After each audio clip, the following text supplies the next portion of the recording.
वबरकातुहू। वालेकुम अस्सलाम व रहमतुल्लाहि तआला व बरकातुहू। अल्हम्दुलिल्लाहिल हन्नानिल मन्नान अल्लज़ी खलक़ल इंसान व अल्लमहुल बयान वस्सलातु वस्सलामु अला रसूलिही सय्यिदिल इंसी वल जान व अला आलिही व अस्हाबिही ज़विल खैरि वल इहसान अम्मा बअद फ़अऊज़ु बिल्लाहि मिनश शैतानिर रजीम बिस्मिल्लाहिर रहमानिर रहीम क़ुल या अय्युहल काफ़िरून ला अअबुदु मा तअबुदून इला आखिर हादिही सूरह सदक़ल्लाहु मौलानल अज़ीम। बारगाह रिसालत में आप सल्लल्लाहु तआला अलैहि वसल्लम में एक मरतबा दुरूद पाक का हदिया पेश करें। अल्लाहुम्मा सल्लि अला सय्यिदिना व मौलाना मुहम्मदिन मअदनिल जूदि वल करम व आलिहि व अस्हाबिहिल किराम व इब्निहिल करीम व बारिक व सल्लिम सलातन दाइमतन सरमदन अबदा। अजीज़ान गिरामी वक़ार, कल्बे शहर है मुंबई का और आपका इलाका गोवंडी बहुत दूर दराज तक मशहूर है।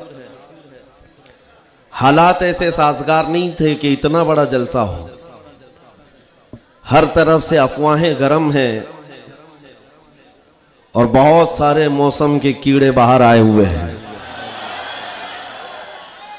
इन हालात में कल भी हमारे अहबाब ये कह रहे थे कि इस जलसे को नहीं होना चाहिए, लेकिन यहां आने के बाद आपके हौसलों को देख करके ये लगता है क्यों दबे जिस पे हिमायत का हो पंजा तेरा। शेर को खतरे में लाता नहीं कुत्ता तेरा। बात है। जिसकी निस्बत दरबारे गौस से है वो जमाने की बातिल ताकतों से नहीं डरा करता। बेशक बेशक।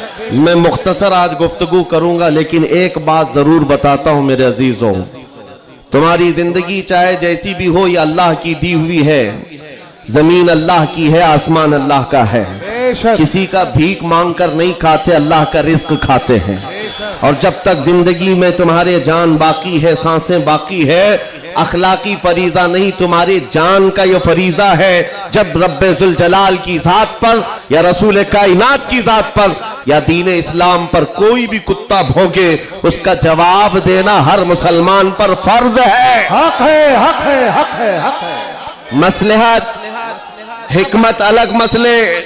आपको मैं बताऊं, आज हमारी जो इन हालात है, मुझे ये गुफ्तगू करना बहुत जरूरी है। इसके बाद क्या होगा मुझे इस बात का कोई डर नहीं, कोई खौफ नहीं, इसलिए कि मैं वो अमानत तुम तक मुंतकिल करके जाना चाहता हूं जो हुजूर पाक की अमानत है। बेशक। अगर इस दौर में उलमा की जुबानें गंग रह गई, खामोश रह गई, उनको हदीस पाक में गूंगा शैतान कहा गया है। जो आलिम इस दौर में खामोश रह जाए वो गूंगा शैतान है। दीन हक पर कोई हमलावर हो। क्या बात है। सूरा मैंने जो तिलावत की आपके सामने खुतबे के बाद, आप नमाजों में भी पढ़ते होंगे ना, कुल या अय्युहल काफिरून ला अअबुदु मा तअबुदून। ये रसूल पाक सल्लल्लाहु अलैहि वसल्लम पर कब नाजिल हुई? अल्लाह ताला फरमा रहा है अपने महबूब से, ए महबूब आप फरमा दे, ए काफिरों मैं उसकी इबादत नहीं करता जिसकी तुम करते हो। ये सूरे में है। ये सूरे आप पढ़ते भी हैं, लेकिन बहुत सारे लोगों को ये गढ़ती भी है और वो कहते हैं कुरान में ऐसा भेदभाव सिखाया गया है। बात क्या है आपको मैं बताऊं। सूरे में अल्लाह ताला फरमाता है महबूब आप फरमा दे काफिरों मैं उसकी इबादत नहीं करता जिसकी तुम करते हो।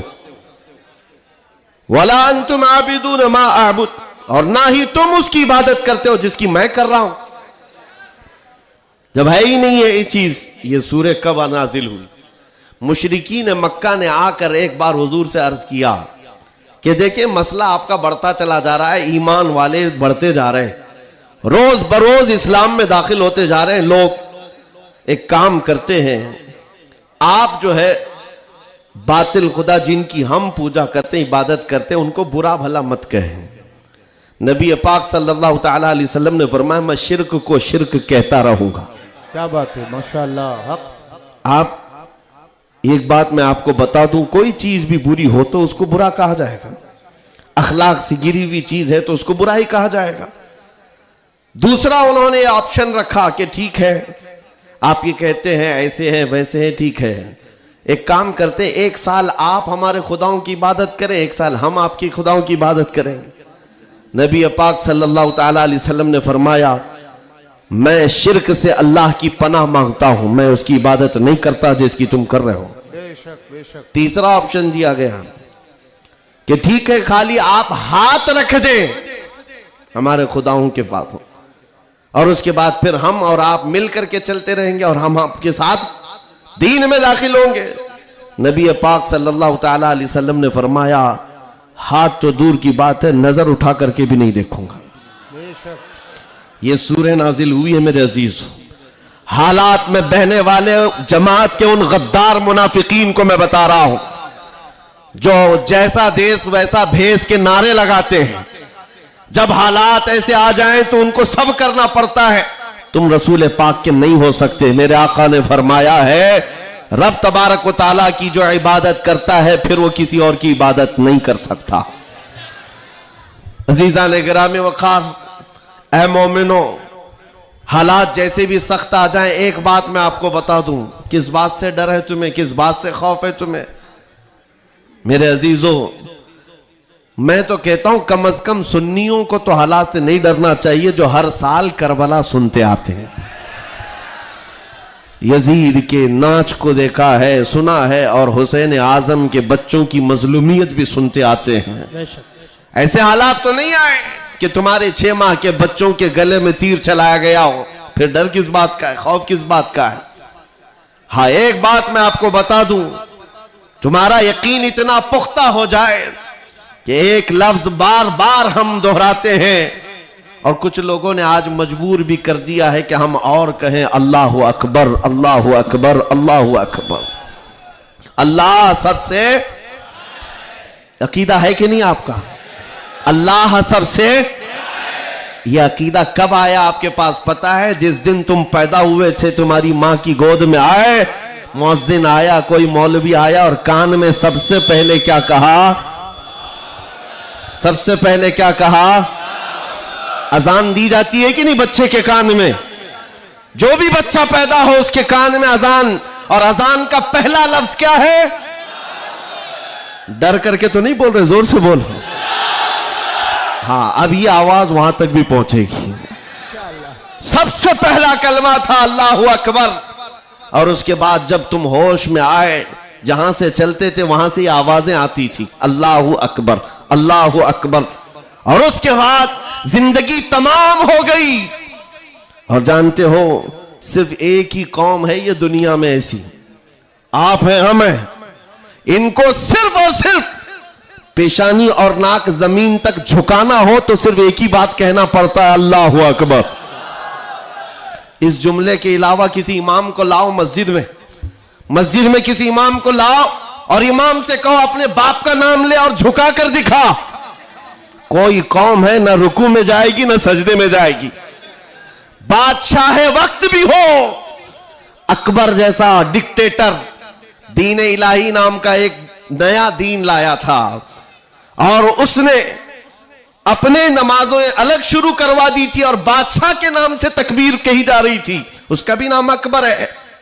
मेरे अजीजों, वक्त का बड़ा बादशाह अपने नाम से जब झुकाना चाहा, वक्त का मुजद्दिद अल्फसानी फारूकी सरहिंदी खड़े हो जाते हैं और कहते हैं ये पेशानी सिर्फ और सिर्फ अल्लाह के नाम से झुक सकती है।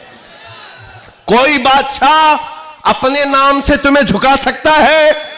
हाँ, लेकिन एक किसान का बच्चा हाफिज कुरान हो, इमाम बन जाए और अल्लाह का नाम ले ले, पीछे खड़ा हुआ हर अमीर गरीब सजदे में चला जाता। ये नहीं देखता कि किसान का बच्चा झुका रहा है, वो ये देखता है मुझे रब के नाम से झुकाया जा रहा है।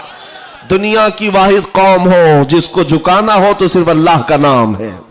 इस नाम के अलावा कभी तुम्हारी पेशानी कभी किसी के सामने, और किसी के नाम से भी, हाँ, पैदा हुए थे तब तुम्हारे कान में पहला जुमला अल्लाहु अकबर था। जवानी में हर जगह मस्जिदों से सुनते आए। जिस दिन हमारा इंतकाल हुआ, जनाजा लाकर रखा गया इमाम के सामने, सफे लग चुकी थी, इमाम ने हाथ उठाकर तकबीर बांधी, क्या कहा? पहला जुमला अल्लाहु अकबर। हम पैदा हुए थे अल्लाहु अकबर कहते हुए, दुनिया से जा रहे हैं अल्लाहु अकबर कहते हुए। ये अकीदा है मुसलमान का, पैदाइश से लेकर मौत तक अगर किसी को बड़ा मानता है तो सिर्फ अल्लाहु अकबर कहता।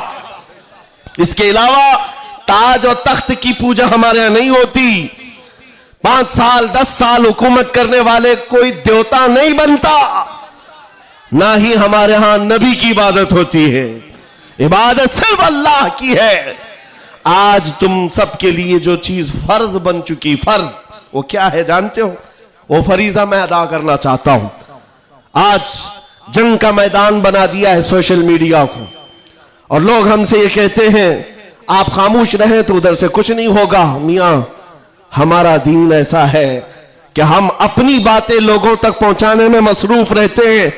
हमारे अंदर अखलाक भी है, मॉरलिटी है, नरम गुफ्तगू करते हैं, बाजू फैलाकर लोगों का इस्तकबाल करते हैं। लेकिन हमारे असातिज़ा ने एक बात कही है कि बेटा जुबान नरम रखना, दिल ठंडा रखना, दिमाग ठंडा रखना, जुबान मीठी रखना, दिल नरम रखना, यह अच्छे अखलाक की बात है। लेकिन यह उस वक्त तक है जब अखलाक में हो, और जब नबी पाक के सामने कोई कुत्ता भौंकने लगे तो फिर अब जुबान मीठी नहीं रहती, दिल ठंडा नहीं रहता और दिमाग नरम नहीं रहता। इसलिए कि हमारे अखलाक यही है, गैरत यह है। दुनिया वाले अपनी बीवी को छेड़ने पर, अपने मां को टच करने पर बरंगेख्ता हो सकते हैं, तो हम करोड़ों मां से ज्यादा अपने नबी से मोहब्बत करते हैं। आपको पता है जंग उहद में, उहद की जंग में 700 सहाबा इकराम थे, 3000 से ज्यादा मुशरिकीन आए थे। ये जंग उहद पहले तो ऐसा हुआ कि सहाबा गालिब आ गए, उनको मारकर भगा दिया। मैदान जंग से मुशरिकीन भागते रहे सामान छोड़कर। लेकिन थोड़ी देर के बाद हुआ ये कि सहाबा इकराम माले गनीमत जमा कर रहे थे, मुशरिकीन पीछे से आकर हमलावर हुए। हमेशा आदत रही है पीछे से हमला करने की, हमलावर हुए। और उस वक्त सहाबा इकराम जो मैदान में माले गनीमत जमा कर रहे थे अंदाजा न कर सके, जिसकी वजह से 70 सहाबा शहीद हुए। सुनो मैं क्या बात अर्ज कर रहा हूं, जंग तफसील से बयान करने का वक्त नहीं है। उहद की जंग में 70 सहाबा शहीद हुए। ये वो जंग है जिसमें अमीर हमजा का सीना चाक करके कलेजा चबाया गया था। ये वही जंग है जिसमें हजरत अब्दुल्ला बिन जहश सहाबी रसूल के जिस्म के 80 टुकड़े करके काफिरों ने हार बनाकर पहने थे। ये वही जंग है जिसमें अनस बिन नुजैर सहाबी है, एक उंगली के अलावा उनके पूरे जिस्म का कोई गोश्त बाकी नहीं था। यह वो जंग है जिसमें साद इब्ने रबी के पेट को फाड़ कर अंतड़ियां बाहर निकाल दी थी। यह सारी मॉब लिंचिंग हुई है। उस जंग के मैदान में सबसे बड़ा हादसा क्या हुआ था? रसूल पाक सल्लल्लाहु ताला अलैहि वसल्लम के चेहरे पाक पर एक जालिम ने लोहे की टोपी से मारा था, तो जिसकी वजह से हुजूर के 2 दांत शहीद हुए थे। ये जंग के हालात। अब सुनो, सहाबा कराम पीछे हट गए, नबी पाक सल्लल्लाहु अलैहि वसल्लम उहद पहाड़ के अंदर जाकर बैठे, क्योंकि जंग के हालात बदल गए, कुफार और मुशरिकीन गालिब आ गए। कभी ऐसे हालात आते हैं, सुनो मेरे अजीज, कभी ऐसे हालात आते हैं मोमिनीन को पीछे हटना पड़ा, सहाबा रसूलुल्लाह के साथ पीछे चले गए। लेकिन जब ऐसे हालात बनते हैं ना, तो इन जालिमों को कीड़े काटने लगते हैं उछल कूद करने की। मैदान में उछल कूद शुरू हो गया, जश्न शुरू हो गया, छेड़ना शुरू किया मोमिनीन को। क्या कह करके? अबू सुफियान उनकी तरफ से आया, काफिरों की तरफ से, और नारे लगाना शुरू कर दिया, जो आज सबसे बड़ा मसला है ना। हाँ, ये उहद के मैदान में भी हो रहा था। और मैं तुम्हें बताता हूं रसूलुल्लाह के अखलाक क्या थे। उधर से अबू सुफियान कहने लग गया, कहां है मोहम्मद, कहां है अबू बकर, कहां है उमर? जंग के मैदान में दिख नहीं रहे थे। तो उसने कहा सब कत्ल हो गए, सब शहीद हो गए। और उसके बाद सारे लोगों में नारा लगा रहा था, अलग अलग नारे लग रहे थे। हुजूर पाक के कानों में आवाज आई। हुजूर बैठे थे, जख्मी हालत में थे, सहाबा मगमूम थे। उस बात, ये सब चीजें होने के बावजूद नबी पाक सल्लल्लाहु ताला अलैहि वसल्लम जलाल में आए। और फिर कहा किसको जानते हो? उमर इब्ने खत्ताब को। कहा उमर उठो, इनका जवाब दो।